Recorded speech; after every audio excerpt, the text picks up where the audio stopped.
teks yang saya ambil pagi ini dari Kejadian pasal yang ke-22. Mari kita baca firman Tuhan dulu.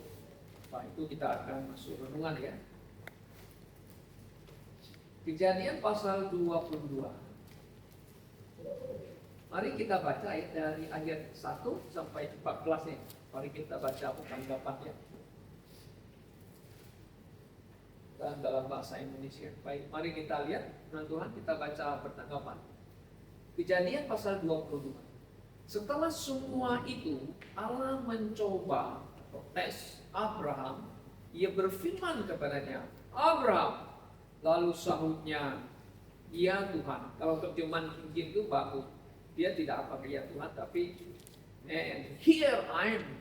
Oke, mari coba. Ayat 2, silakan baca. Firman-Nya, ambillah anakmu yang budak itu, yang engkau kasihi, yakni Ishak. Pergilah ke padang Moria dan persembahkanlah dia di sana sebagai kurban bakaran pada salah satu gunung yang akan kuberikan kepadamu. Keesokan harinya pagi-pagi bangunlah Abraham, ia memasang pelana keledainya dan memanggil 2 orang bujangnya beserta Ishak anaknya. Ia membelah juga kayu untuk korban bakaran itu.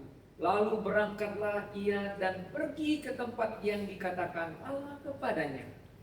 Pada hari yang ketiga, Abraham menemukan ia melihat tempat itu dari jauh. Kata Abraham kepada kedua bujangnya itu, tinggallah kamu di sini dengan keledai ini. Aku beserta anak ini atau Ishak akan pergi ke sana. Kami akan sembahyang worship. Sesudah itu kami kembali kepadamu. Lalu Abraham mengambil kayu untuk kurban bakaran itu dan meletakkannya di atas bahu Ishak anaknya, sementara ia membawa api dan pisau di tangannya. Lalu mereka berdua berjalan bersama-sama.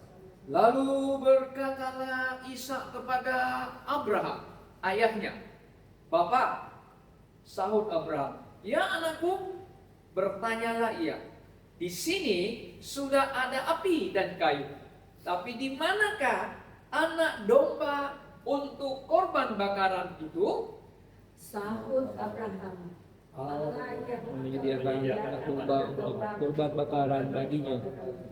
Anakku, demikianlah mereka berdua berjalan bersama-sama. Sampailah mereka ke tempat yang dikatakan Allah kepadanya. Lalu Abraham mendirikan mezbah di situ, disusunnyalah kayu, diikatnya Ishak anaknya, dan diletakkannya di mezbah itu di atas kayu api.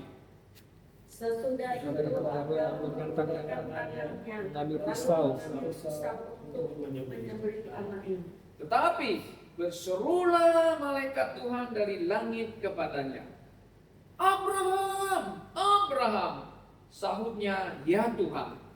Lalu ia berfirman, jangan bunuh anak itu dan jangan lakukan apa-apa kepadanya, sebab sekarang telah kuketahui bahwa engkau adalah dan tidak segan-segan untuk menyerahkan anakmu yang satu-satunya itu kepadaku. Lalu Abraham menoleh dan melihat seekor domba jantan di belakangnya, yang tanduknya tersangkut dalam belukar atau semak belukar. Abraham mengambil domba itu, lalu mengorbankannya sebagai korban bakaran pengganti anaknya. Ayat 14 bersama-sama. Dan Abraham menamai tempat itu Tuhan menyediakan. Sebab itu sampai sekarang dikatakan orang di atas gunung Tuhan akan disediakan. Dan Abraham menamai tempat itu Jehovah Jireh. Mari kita berdoa. Pak Surya pimpin kita dalam doa. Marilah kita berdoa kepada terima kasih Tuhan Bapa. Pikiranmu pada bagian dari Bapa segala kami memberikan penjelasan dari musuh kita musuh kepada mereka Tuhannya juga buat kami hati pikiran yang terbuka sedangkan bisa bertemu dengan Tuhan yang menjadi pelaku Tuhan. Dalam Yesus yang membuat mencari itu. Amin.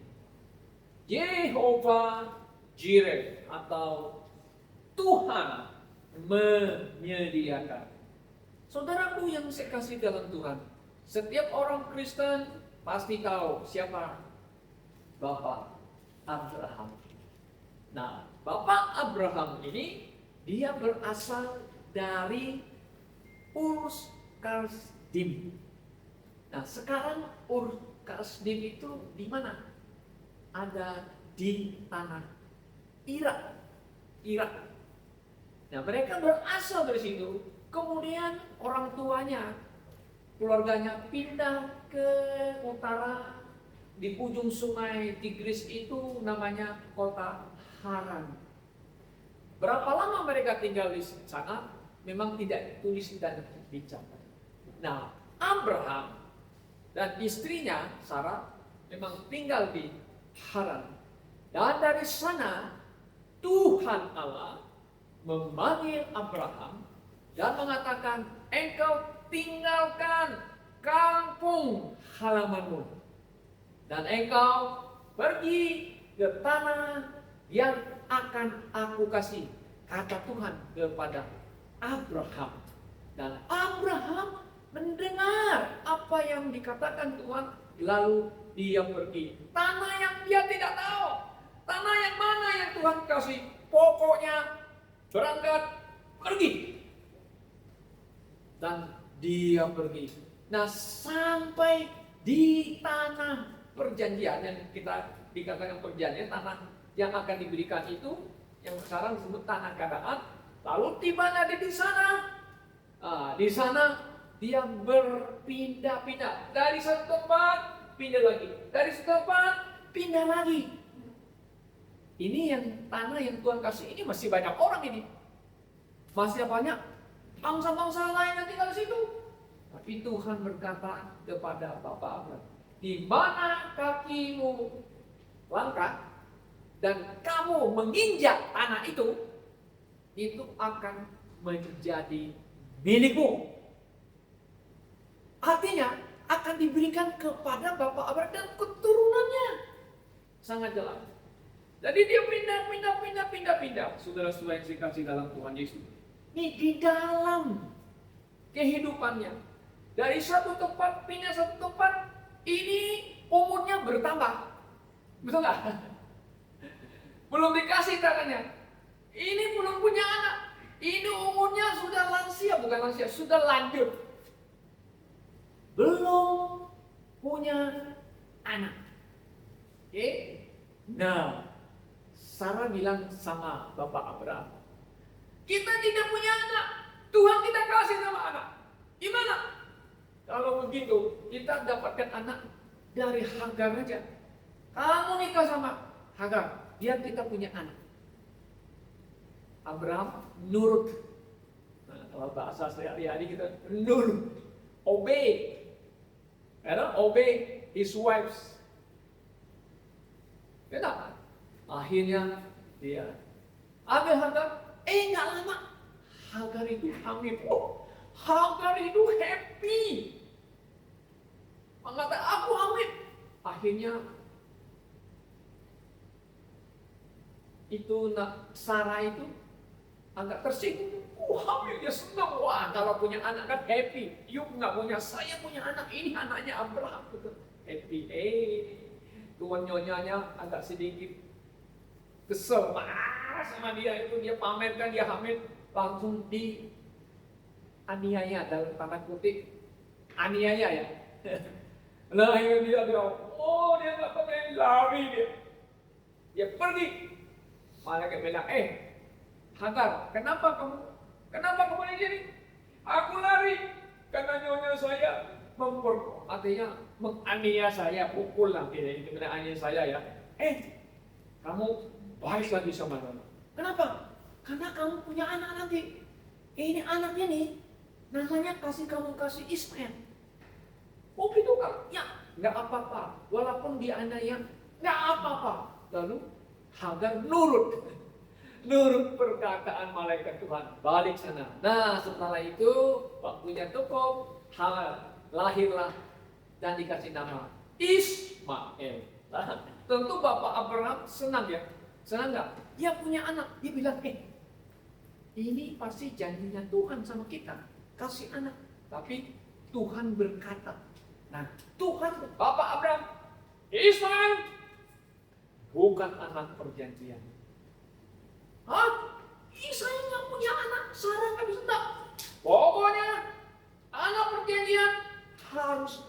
dilahirkan oleh Sarah. Sarah itu sudah jadi nenek-nenek.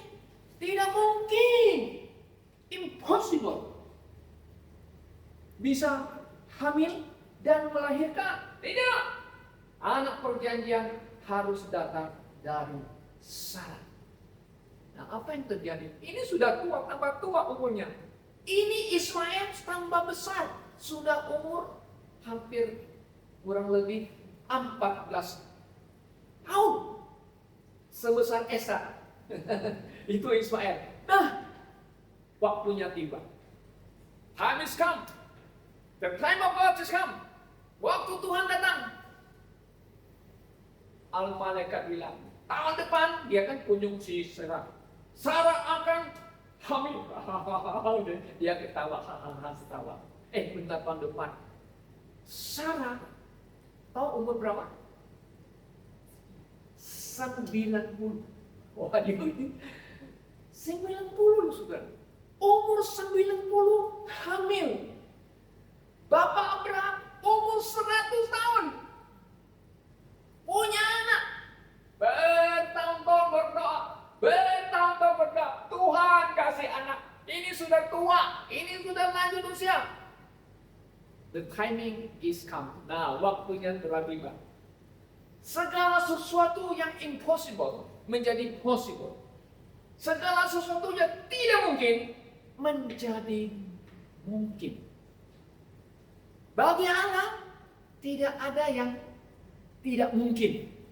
Bagi Allah semua mungkin. Kenapa? Ya bagi Allah nggak ada hal yang kecil kan. Disinilah perlu kesabaran, perlu kesetiaan dan percaya. Percaya, ya, percaya.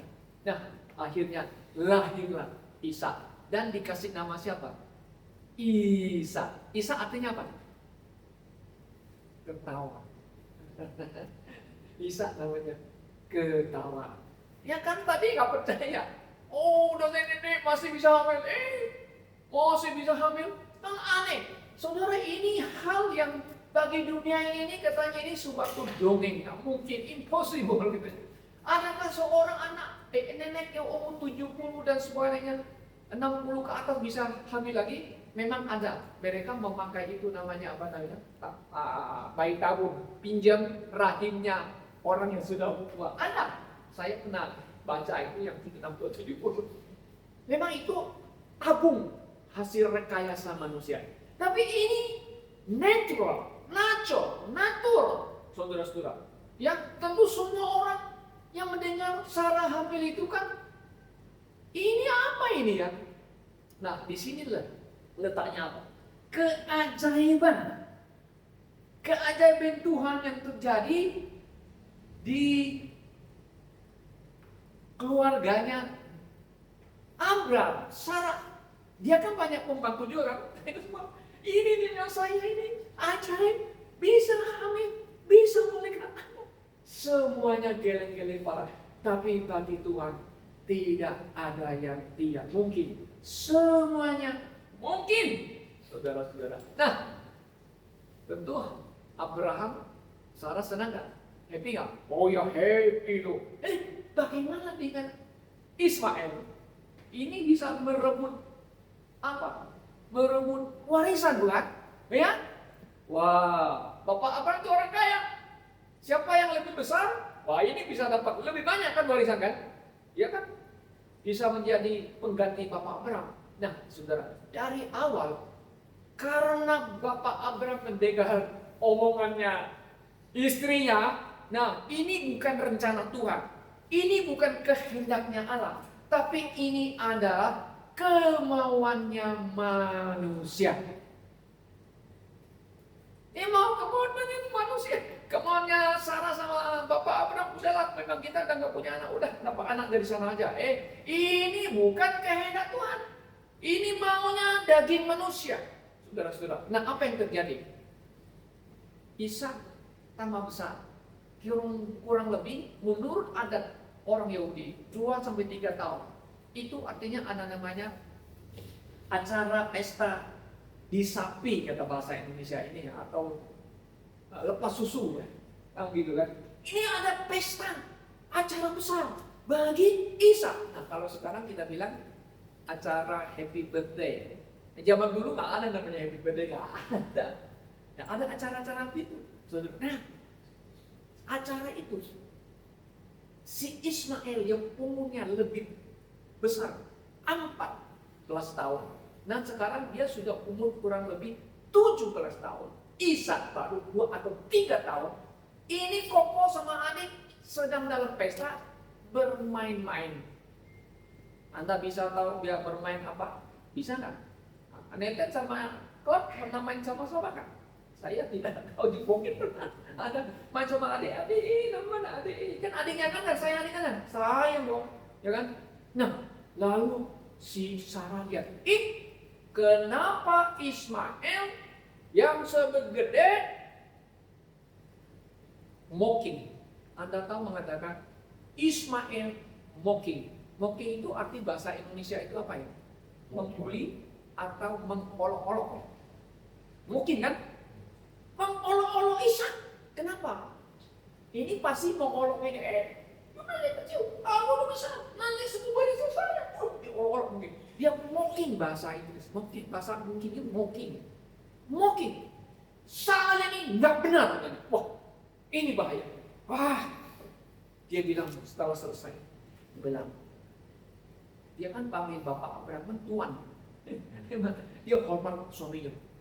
Tuan, nah, suaminya istrinya bilang, Abraham Tuan, saya lihat Ismail mocking, mengolok-olok anak kita Ishak.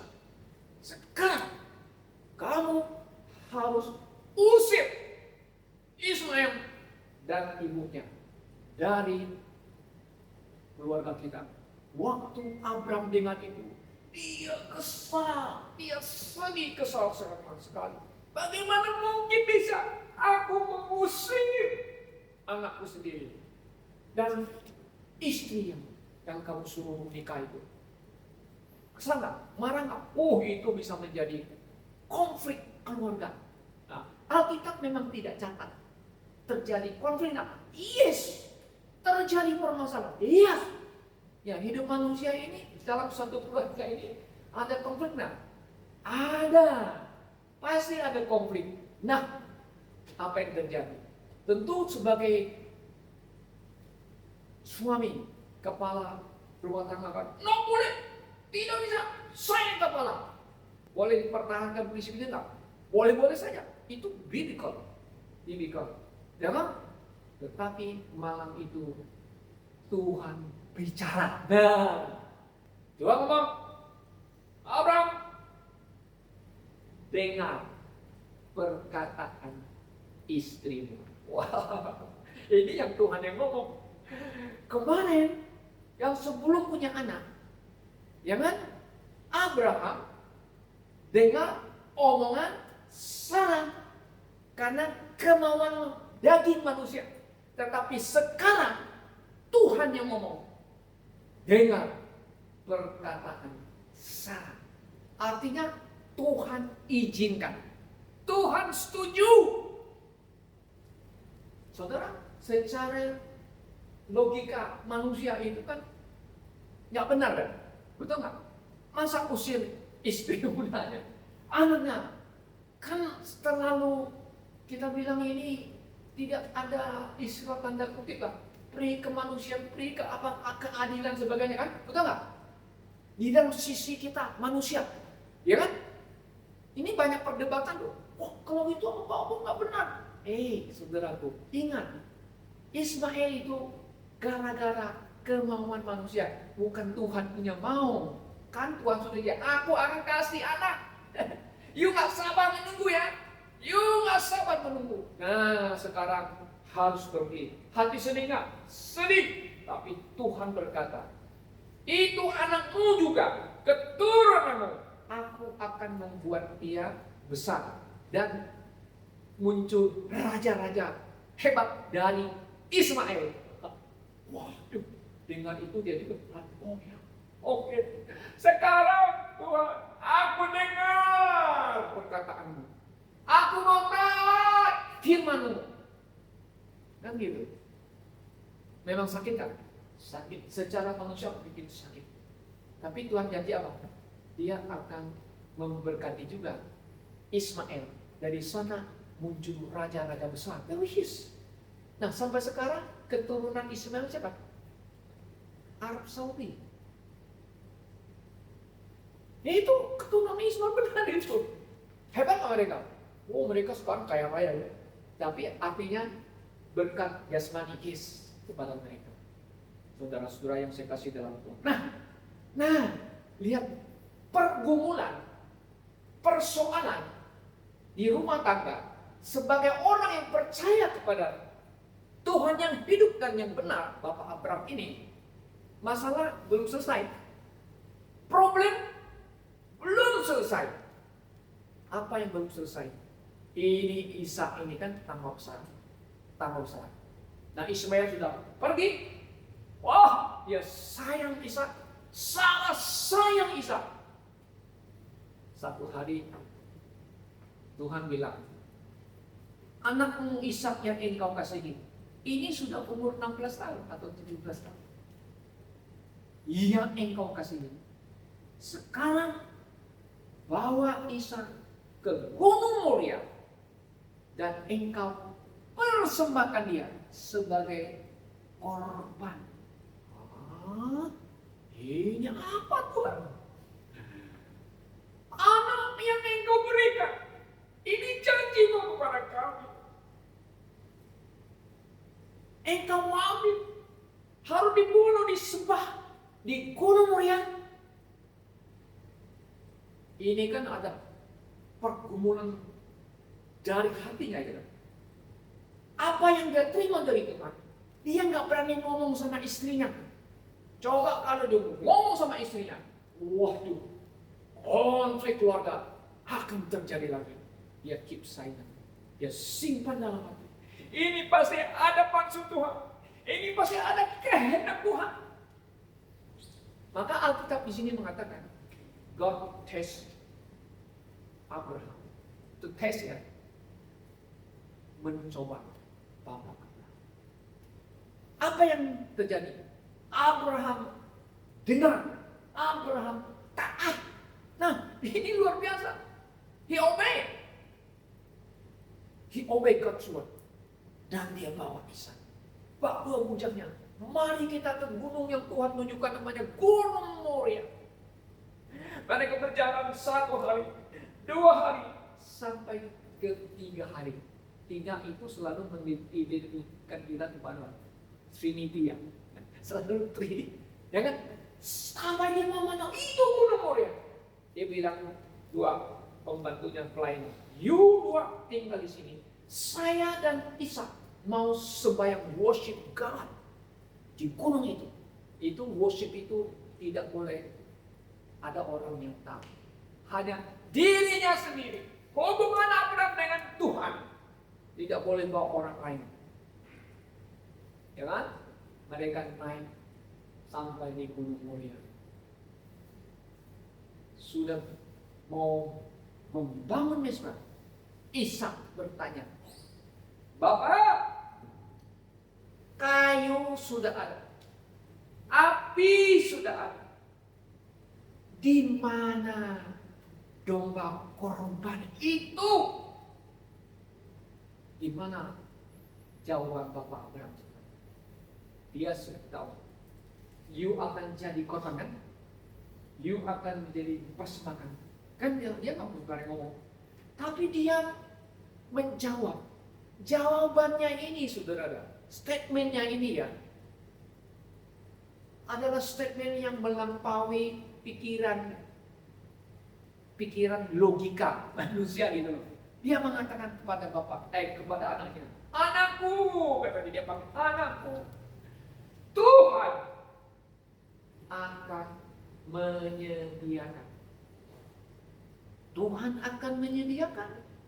Yes, Tuhan akan menyediakan. Setelah dia selesai membangun mesbah, mesbah itu untuk mempersembahkan. Ishak biasanya mempersembahkan binatang situ ya. Dia ikat Ishak. Tentu Ishak kan heran. Kenapa dia diikat kan? Tetapi anak ini pun nurut. Coba kalau dia berontak, betul nggak? Anak dia kan sudah umur 16-17, lebih kuat dari bapaknya, sudah umur tua kan? Ya, sudah 120 berapa tahun itu? Dari hampir 100 kalau 100 tambah 117 ya. Bapaknya sudah tua kan gitu. Dia kan masih buruk kuncang lawan bapaknya kok. Bisa nggak? Bisa saja lawan. Tetapi anak ini ya nurut lagi. Ini kita belajar nurut, obey. Ikat dan dia taruh di mezbah. Dia mau memerlukan pisaunya. Waktu dia mau mengulurkan itu, saudara, in the right time, in the right place, tepat pada waktunya, Tuhan, malaikat Tuhan dari surga, dari langit bersuruh, Abraham. Saudara bisa baca itu. Abraham, jangan engkau bunuh anak. Jangan engkau bunuh. Jangan engkau apa-apakan dia. Wah, ini kata statement yang hebat, saudara. Tadi Tuhan bilang persembahkan. Sekarang Tuhan bilang jangan bunuh. Ini kan paradoks. Tahu paradoks ya? Bertolak belakang. Lalu seolah-olah nih Tuhan itu mempermainkan Abraham. Tidak, saudara. Alkitab mengatakan lagi, God test Abraham. Ingat, harus ingat. Ini banyak orang tuh pelintir firman Tuhan. Yo, Tuhan permainkan Abraham. Ingat, tes, mencobai, tes imannya Bapak Abraham sampai di mana? Ya kan? Sampai di mana dia? Nah, setelah ada suara itu yang ngomong, jangan engkau membunuh dia. Selanjutnya apa yang Tuhan katakan? Nah, kita akan lihat. Mari kita lihat. Ada kalimat yang mengatakan demikian ya. Nah, ayat 12. Lalu ia berfirman, itu kan, nah, kan Tuhan kan, jangan bunuh anak itu. Jangan kau apakan dia, sebab telah ku ketahui sekarang bahwa engkau takut akan Allah. You fear God. You takut akan, dan engkau tidak segan-segan untuk menyerahkan anakmu yang tunggal kepadaku. Luar biasa. Bapak Abraham, ya, dipuji oleh Tuhan. Dia bilang, sekarang aku tahu.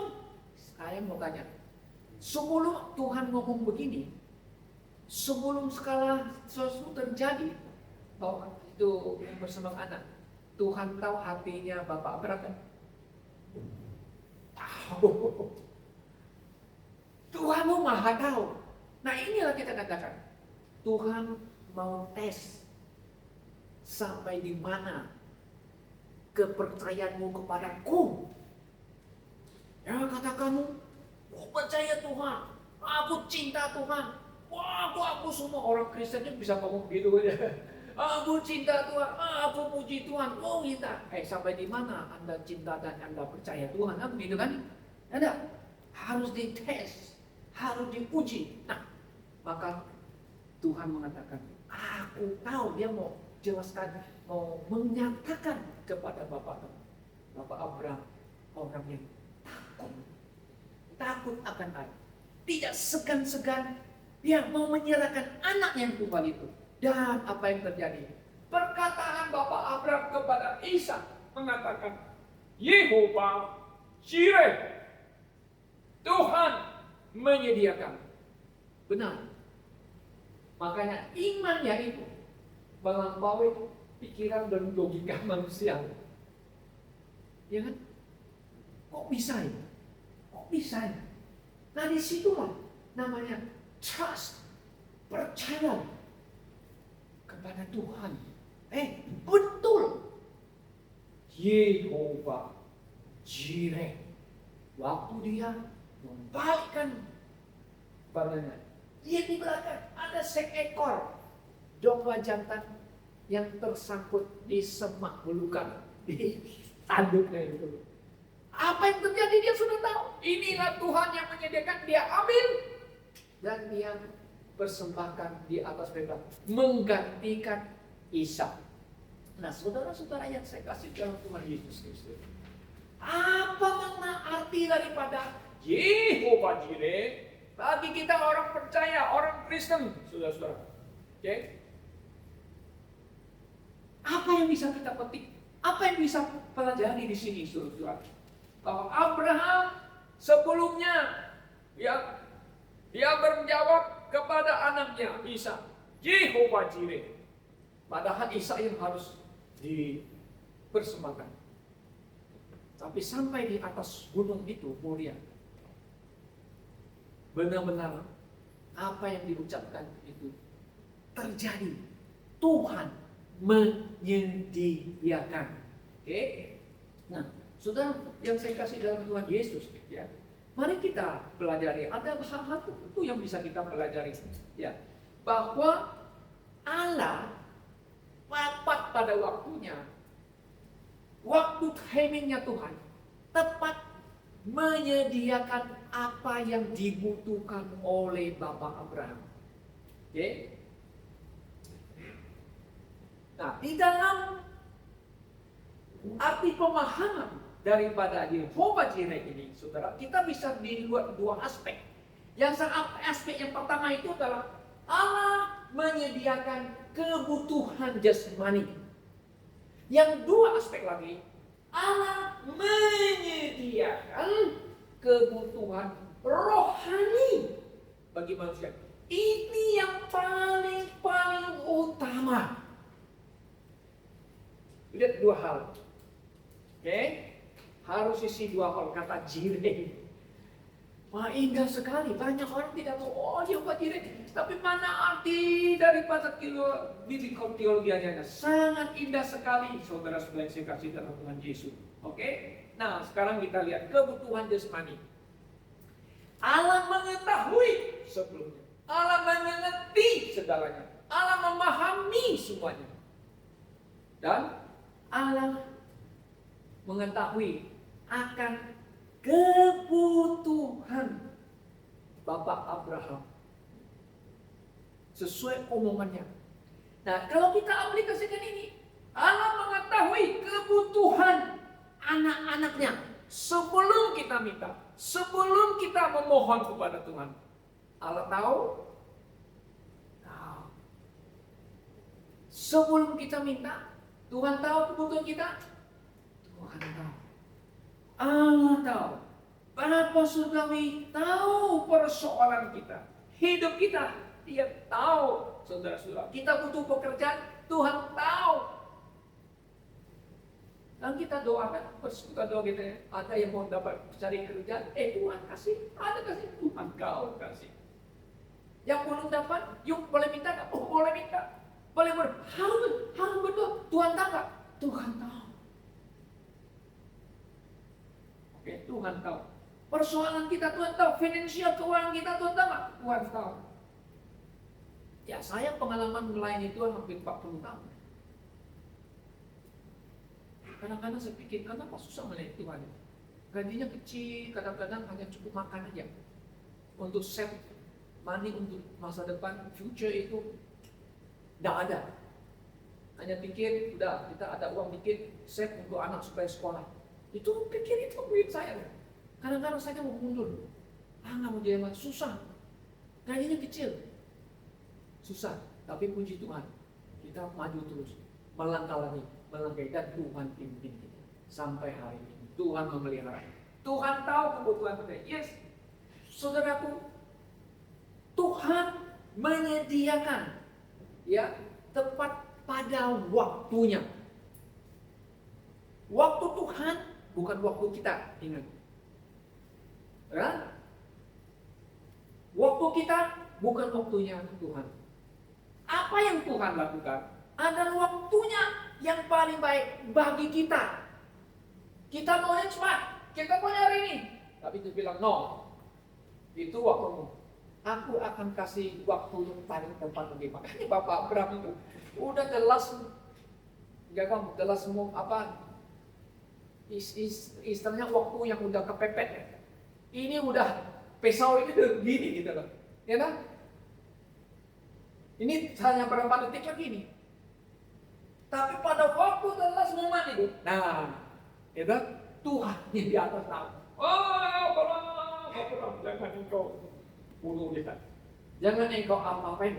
Kata apa-apain itu jangan kesakitin dia, jangan apa, Berarti anak perjanjian ini saudara, ini adalah janji Tuhan yang harus dipelihara, tidak boleh diapa-apain, tidak boleh disakiti, dan tidak boleh disumpah kesalahan semuanya. Seperti dimoking oleh Ismail. Bayangkan ini. Nah, ini tandanya apa? Siapa dia? Ini sebenarnya lambangnya tipologi, yaitu sebenarnya adalah Yesus Kristus sendiri yang akan datang. Oke? Nah, kita lihat lagi sudah. Jadi Tuhan itu menyediakan sesuatu tepat pada waktunya. Waktu saya mengalami itu, waktu saya sakit demam berdarah, semua rumah sakit atau di rumah sakit itu semua wardnya, kamar-kamarnya full orang sakit. Tidak ada pasien. Hanya tinggal satu kamar, the last kamar untuk saya. Saudara bisa tahu kamar apa? Bukan kamar orang sakit. Kamar bersalin. Yang the last kamar itu, dokter bilang, cari kamar, Bapak ini nggak boleh suruh kurang. Cari sampai dapat. Itu kamar-kamar orang perempuan. Kamar bersalin. Itu the last moment. Satu-satunya kamar untuk saya karena demam berdarah. Itu rumah sakit Immanuel. Immanuel lah yang di Mangga Besar 4 atau 4 saya lupa di situ. Waktu kena COVID juga gitu. Saya hampir mati. Saya berteriak, Tuhan Yesus, tolong saya. Saya bilang, cepat kau bawa ke rumah sakit. Tepat pada waktunya masuk di infus dan sebagainya. Saya mau gitu, sedikit lega. Tapi tidak ada kamar. Satu hari, satu malam tidak ada kamar. Saya ini sabar, Tuhan, saya nggak bisa apa, saya keluar. Malam-malamnya sudah mana nih? Sudah ada ranjang, bukan kamar, ranjang. Tahu ada ranjang? Berarti ranjang itu ada orang yang mati. Untuk saya, bayangkan satu kamar itu ada 6 ranjang. Nah, ini saya ada ranjang. Malamnya jam 10 jam 11 saya masuk ke ranjang yang kosong karena ada orang yang mati kena COVID. Saya tahu dulu, saya nggak apa. Terima kasih Tuhan, sudah ada ranjang, saya bisa lebih istirahat sini. Ya, puji Tuhan, Tuhan menyediakan. Oke, nah Tuhan bukan hanya memberi apa yang kita mau, tapi Allah, Tuhan adalah sumber menyediakan apa yang kita inginkan dan kita butuhkan. Ya kan? Maka itu Yesus berkata di Matius 7:7. Wah, 7:7 bagus. Perfect number. Matthew 7 verse 7. Ask. E-S-K. Ask. What is E-S-K? Ask. Apalagi? Seek and knock. Nah, kan? Minta. Cari, minta akan diberikan. Cari akan mendapat. Knock, pintu akan dibuka. Gitu kan? Ini Tuhan yang kasih tahu sama kita. Yuk, minta apa? Ya, boleh minta apa aja. Tetapi harus sesuai dengan kebutuhan Anda. Ya, kan begitu kan? Betul? Sesuai dengan kebutuhan kita. Ya, masa minta helikopter, nggak mungkin ini. Masa minta Mercy? Yo siapa? Kecuali kamu anak konglomerat, beda. Iya kan, betul nggak? Nah, makanya kalau kita lihat di Alkitab, orang-orang yang pintar, yang rohani, diminta Tuhan apa? Hikmat. Kayak Salomo. Oh Tuhan, aku memang anak raja, saya sudah jadi raja. Wah, aku punya semuanya. Tapi aku minta apa? Hikmat. Dia punya hikmat. Wah, dia bisa memimpin, dia bisa menguasai kerajaan. Itu hikmat. Kita juga perlu hikmat ya. hikmat dari Tuhan. Jangan cari hikmat dunia, nanti bisa salah-salah. Ke dunia dia kasih tahu kamu begini-begini, ya itu salah jalan. Hikmat Tuhan itu yang paling bagus. Oke? Nah itu yang kita pelajari. Dan kita bisa pelajari lagi dari Bapak Abraham, saudara. Kita lihat dari Bapak Abraham sendiri ya. Dia adalah seorang yang faithful. Nah itu setia. Dan ini dipanggil dari Irak, setia. Kemudian apa lagi dia dapat? Ya memang Petrus mengatakan dia adalah seorang yang setia, diuji imannya lebih murni daripada emas harganya. Nah, imannya, oke? Nah, Abraham adalah seorang yang taat. Nah, taat itu apa bilang apa? Nurut. Nah, kalau bahasa sehari itu nurut. Ishak juga nurut. Bapak Abraham nurut. Oke, nurut kita bilang. Betul nggak nurut? Tuhan mau supaya kita nurut.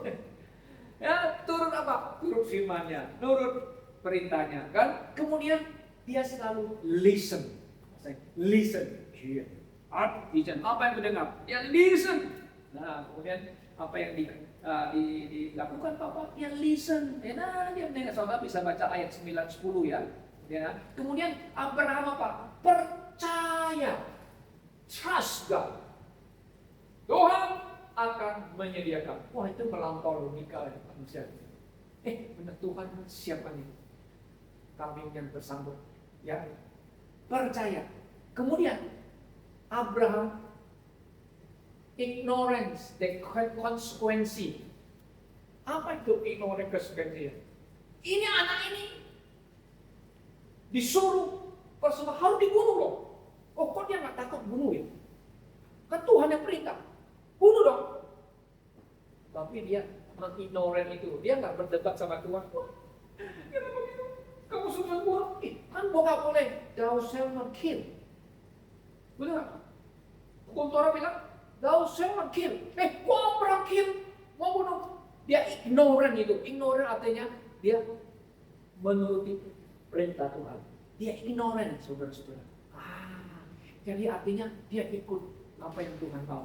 Ya, dia tidak takut konsul. Kalau kita membunuh orang, kita juga takut. Aku masuk penjara, betul nggak?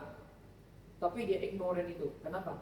Karena perintah Tuhan. Banyak orang memakai ayat ini bilang, Tuhan saya suruh saya bunuh kamu. Wah, ini nggak benar. Nah, orang Kristen katanya bunuh orang bisa masuk surga ya. Katanya ada itu ngomong gitu. Kalau mau di sana bunuh orang juga bisa masuk surga, gitu ya. Karena Tuhan yang suruh. Bukan begitu. Thou shalt not kill. No. Tidak boleh. Kita tidak Alkitab. Yesus juga tidak mengajar kita. Mengabaikan. Nah, ini yang kita lihat daripada kehidupan Bapak Abraham. Ya, kita bisa belajar dari dia faithful, dia obey, dan dia listen. Bagus, kita listen. Dan dia trust. Bahasa Inggris, trust God. Put your trust in God. Itu yang hebat. Yang itu yang Tuhan mau dari kita sebagai anak-anaknya, kan? Oke? Dan dia ignorance. Ya, hal-hal yang konsekuensi. Karena dia mau taat kepada Tuhan. Nah, kebutuhan rohani. Nah, apa yang kebutuhan rohani? Salvation. Through the seed of the woman. Yang kemudian lahir dari keturunan Bapak Abraham melalui Ishak. Nah, saudara-saudaraku, itulah kenapa Ishak itu dipersembahkan. Tipologi itu kita mengatakan.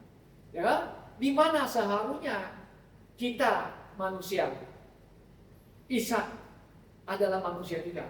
Ya, orang yang berdosa, orang yang harus mati karena dosanya. Tetapi Allah menyediakan domba itu yang menggambarkan, Sang Mesias juru selamat. Di sisi lain, Ishak itu gambar kita. Maka domba itu menggantikan Ishak. Yesus yang mati menggantikan kita. Ada dua hal yang perlu kita lihat di situ.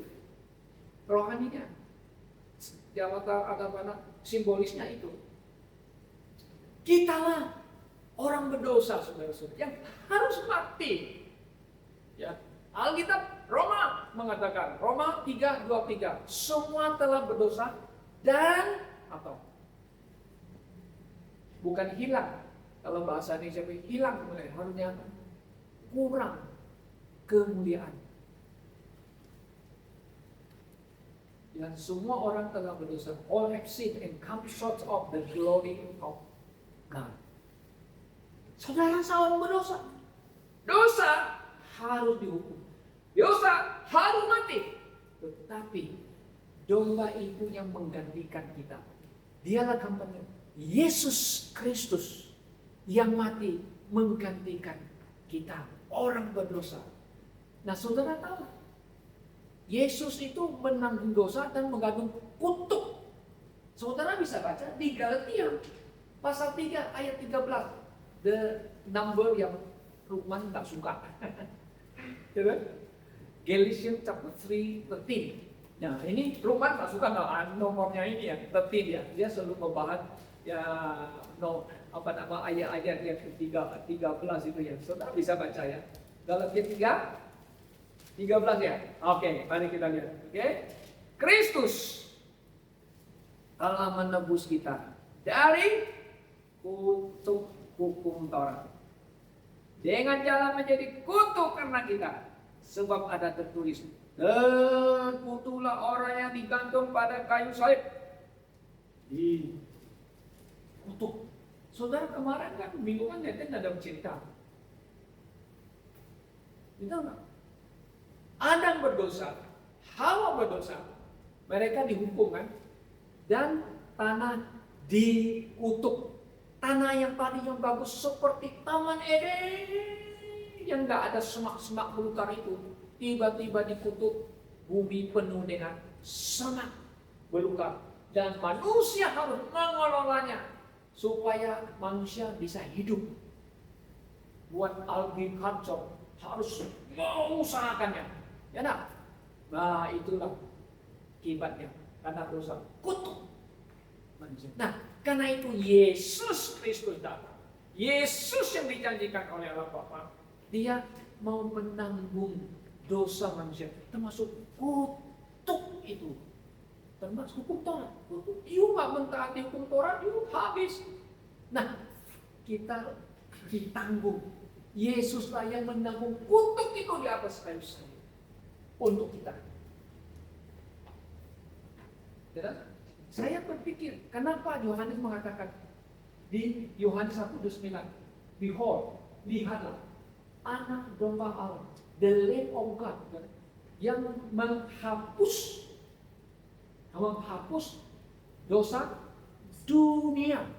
Lalu kata dunia itu kan kosmos, menunjukkan kepada manusia ya. Betul nggak? Kan kita bilang Yesus datang menghapuskan dosa manusia ya. Di balik itu jauh sebenarnya Tuhan mau memulihkan dunia ini loh dengan darahnya Yesus, menanggung kutuk itu juga. Maka itu artinya kita nggak ngomong itu. Kenapa Yesus harus memakai duri, mahkota duri? Nah itu simbolis untuk penderitaannya, menanggung kutuk kita, sehingga kita dimerdekakan, kita dilepaskan dari kutuk dosa, termasuk hukum Taurat. Kita nggak perlu lagi mentaati hukum Taurat. Oh, orang Kristen tidak perlu tahu, kalian salah katanya. Kita tidak mentaati hukum Taurat supaya selamat. Yang menyelamat kita bukan melalui hukum Taurat, tapi kita trust, percaya kepada Yesus Kristus yang mati di atas kayu salib. Itulah kita diselamatkan dengan iman kita, bukan melalui hukum Taurat. Tuhan sudah tanggung semua itu, saudara-saudara. Puji Tuhan. Nah, oleh sebab itu, kita sebagai orang percaya, Anda senang, Anda bahagia enggak? Anda adalah orang yang ditebus oleh darah Yesus, dan dosa saudara ditanggung Yesus di atas kayu salib, termasuk kutuk. Yang banyak orang takut, saya kena dikutuk oleh budaya saya dikutuk oleh masyarakat saya. Waduh, saya begini, begitu ya. Nah, kalau Anda percaya Yesus, semua itu berputar. Kenapa? Yesus sudah tanggung di atas kayu salib. Kutukan kita. Apakah saudara benar-benar sudah meyakini ini dan percaya kepada Tuhan Yesus bahwa dosamu telah ditanggung oleh Yesus di atas kayu salib? Apakah Anda percaya? Puji Tuhan. Anda percaya, Anda terima Yesus, semua dosa saudara ditanggung Yesus di atas kayu salib. Kiranya Tuhan menolong kita. Mari kita. Bapak